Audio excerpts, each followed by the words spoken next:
जय श्री हरि विष्णु, जय लक्ष्मी माता। इस वीडियो में मैं आपको कार्तिक महात्म के 5वें अध्याय को विस्तार से सुनाऊंगी।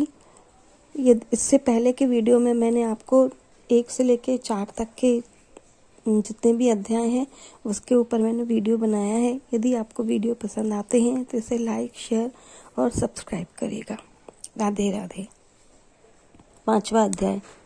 राजा पृथु ने कहा, हे मुनि जी, आपने कार्तिक मास में स्नान का फल कहा। अब अन्य मासों में विधिवत स्नान करने की विधि, नियम और उद्यापन की विधि मुझे बतलाइए। देवर्षि नारद बोले, हे राजन, आप भगवान विष्णु के अंश से उत्पन्न हुए हैं, अतः यह बात आपको मालूम ही है।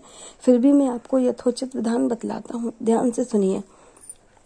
अश्विन मास में शुक्ल पक्ष की एकादशी से कार्तिक के व्रत करना चाहिए। सुबह ब्रह्म मुहूर्त में उठकर जल का पात्र लेकर गांव से बाहर पूर्व या उत्तर दिशा में जाएं।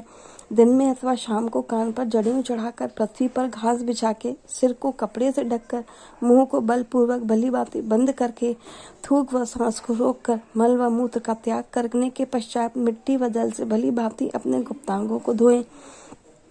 तत्पश्चात जो मनुष्य दातन नहीं करता उसके सब मंत्र निष्फल हो जाते हैं, अतः दांत और जीभ को यत्न पूर्वक शुद्ध करना चाहिए और निम्नलिखित मंत्र पढ़कर वृक्ष से दातून तोड़नी चाहिए। हे बृहस्पति, तुम आयु, कीर्ति, तेज, प्रजा, पशु, संपत्ति, महाज्ञान, बुद्धि, विद्या हमको प्रदान करो।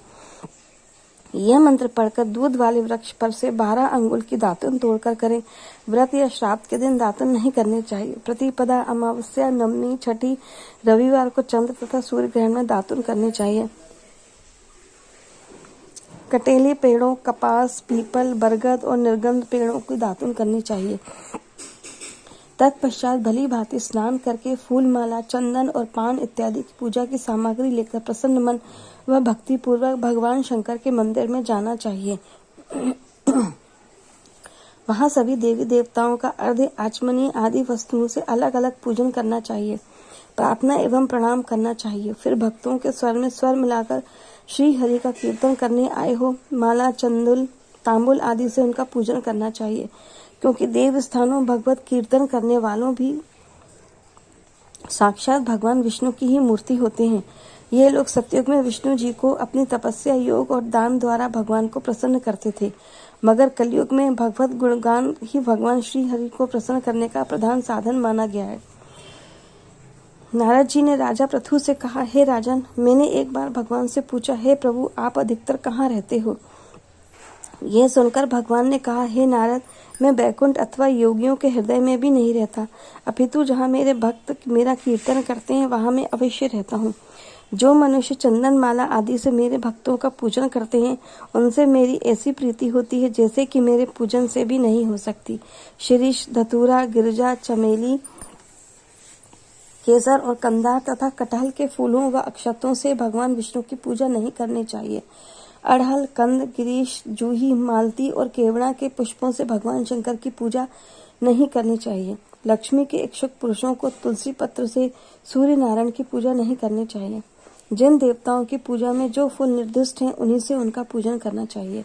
पूजन समाप्त करने के पश्चात भगवान से क्षमा प्रार्थना करें। यथा, हे सुरेश्वर, हे देव, मेरे पास न मंत्र है न क्रिया, मैं भक्ति से भी हीन हूँ। जो कुछ भी पूजा मैंने आपकी की है उसे पूरा करें। ऐसी प्रार्थना करने के बाद दंडवत प्रणाम व 2 क्षमा प्रार्थना करके भगवत कीर्तन करना चाहिए। श्री हरि की कथा सुननी चाहिए और प्रसाद ग्रहण करना चाहिए। इस तरह बताई गई विधि के अनुसार जो मनुष्य कार्तिक व्रत का अनुष्ठान करते हैं वह संसार के सभी सुखों को भोगते हुए अंत में मुक्ति को पाते हैं। जय जय श्री हरि विष्णु, जय जय राधे कृष्णा।